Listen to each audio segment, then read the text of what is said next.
This man is clearly unfit to be commander-in-chief. Wrong. He is a bully.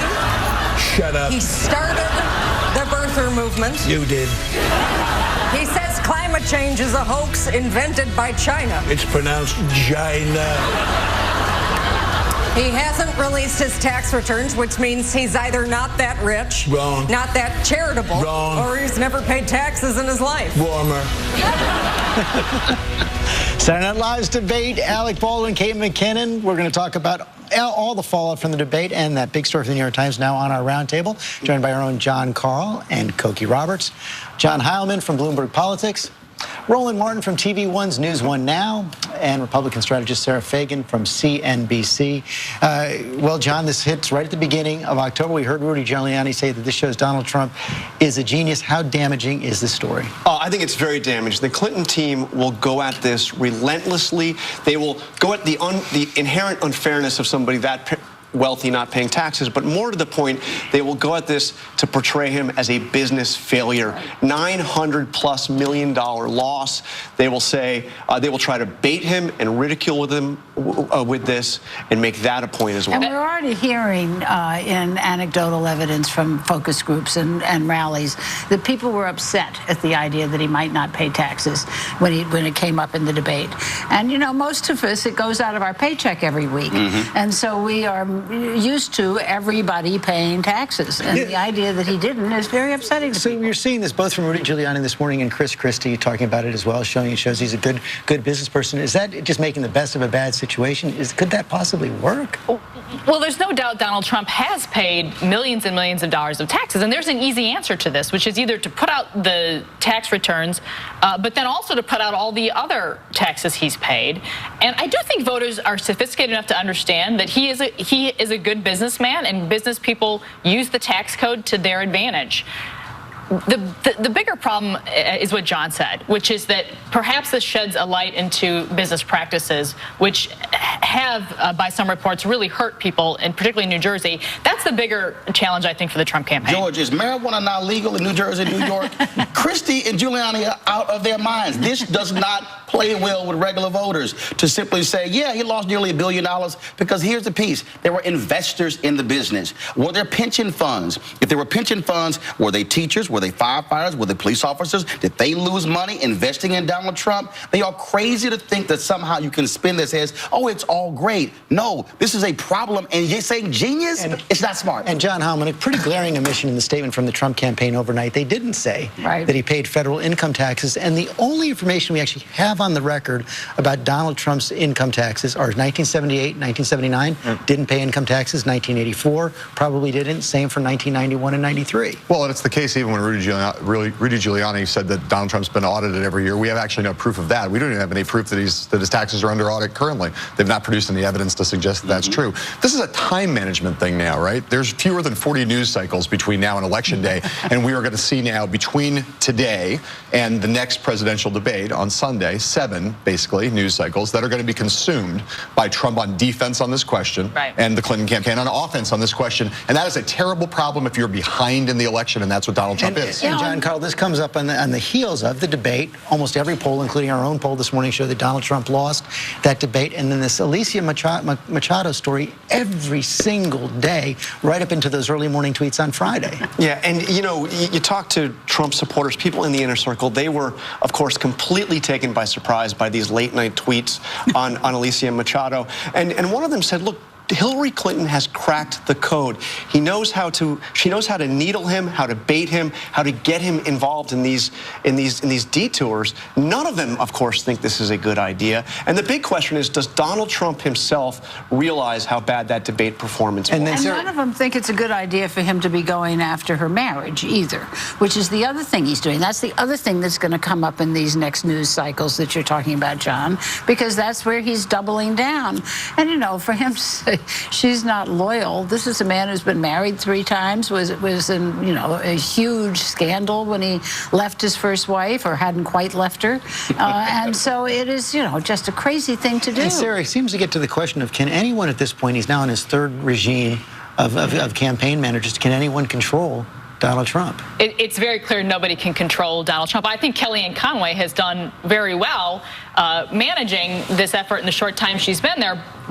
And Donald Trump was actually, I think, the day before the debate, the closest he had ever been in this election to actually getting toward victory. I don't think he was ahead, but he was doing well. He was starting to inch up 44% of the vote. He clearly had the momentum. He had huge momentum, and this last week has been very problematic George, for him. this is a guy who is completely unhinged. And in the debate on Monday, she questioned his temperament. He goes, oh, I believe I have a great temperament. He has proven over the last 5 days that he doesn't. And what she's going to say is, you cannot put this kind of unstable individual in the Oval Office making decisions for everyday voters. He's just proven them right every tweet. And John Hamm, we saw a pretty remarkable display from inside the Trump camp this week. People going anonymously, suggesting things like he didn't go to his prep, he didn't execute the plan we had, he quote unquote lost his nerve. Yes, I mean, look, one thing we know about campaigns in crisis is that they leak.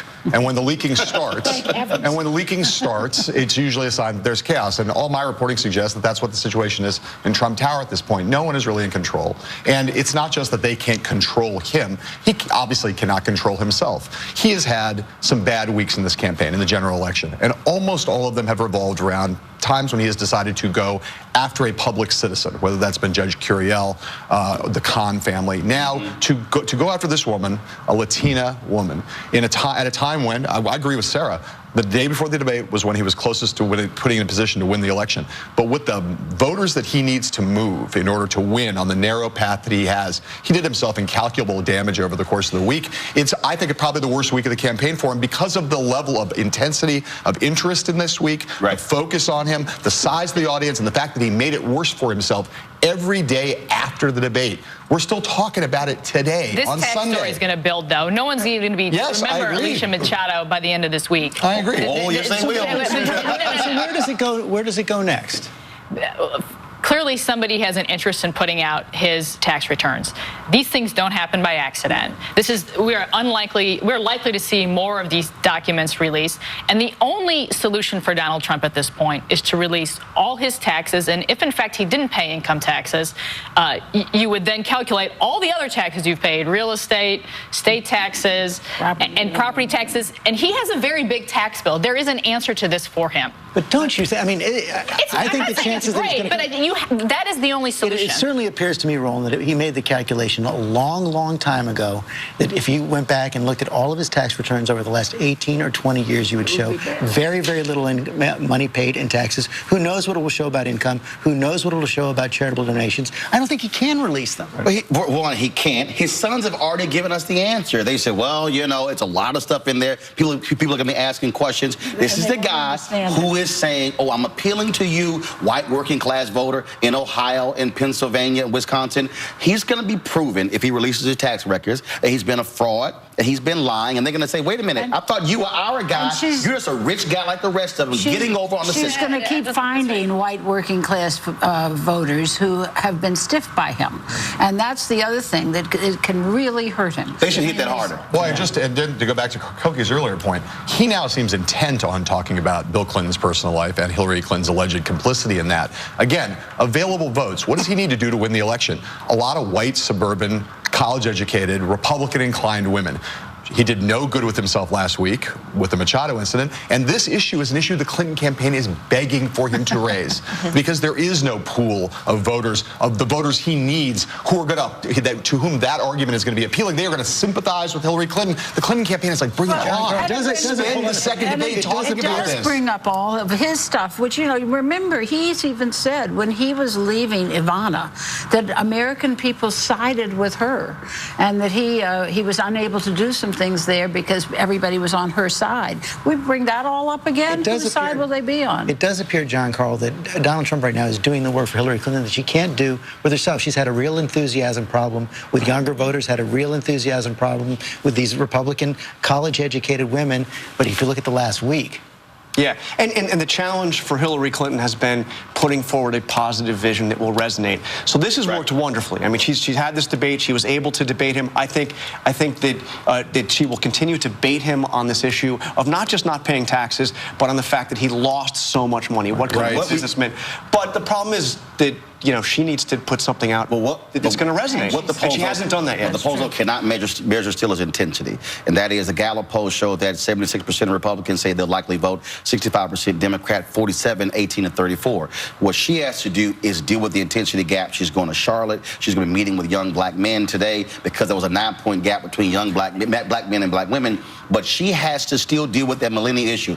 Although all these polls are great, what we cannot measure, what will be that turnout on Election Day? Will white voters all of a sudden exceed the last 5 elections? That's why she better get real about this intensity gap. It is worth noting, and Roland's right, intensity has been on Donald Trump's side this entire election. You look at most of the polling where these questions are asked, you look at the Republican turnout, which does mean something. There is intensity, at least there was intensity on his side. Absolutely. And I want to look ahead to the next debate, John Heilmann. We're getting some signals from Donald Trump about what he's doing on the stump right now. People forget that this town hall meeting, it's exceptionally difficult to pull off attacks like that when you're getting questions from real voters. It is a harder debate than the first debate in some respects because you've got real voters asking questions. You've got the freedom to move outside, away from the podium, to be in the same physical space with your opponent. There's more debate prep typically that goes on around the town hall debate than around the podium debate. And the Trump campaign did virtually no traditional prep for the first debate. And I don't think they're equipped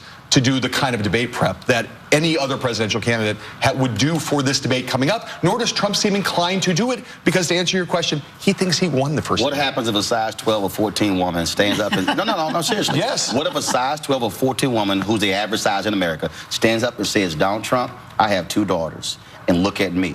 Do you think I'm beautiful? Do you think I'm fat? If that question comes, Donald Trump is going to stand there with a deer in headlights look, and Hillary's going to be sitting over there smiling and saying... You just warned him, Roland. No, I'm not saying, but in this format, you have to answer that question. You have to answer to all that you said in the past. That's going to be a problem for him. And you can't diss the questioners on this. No, you cannot. Thank you all very much.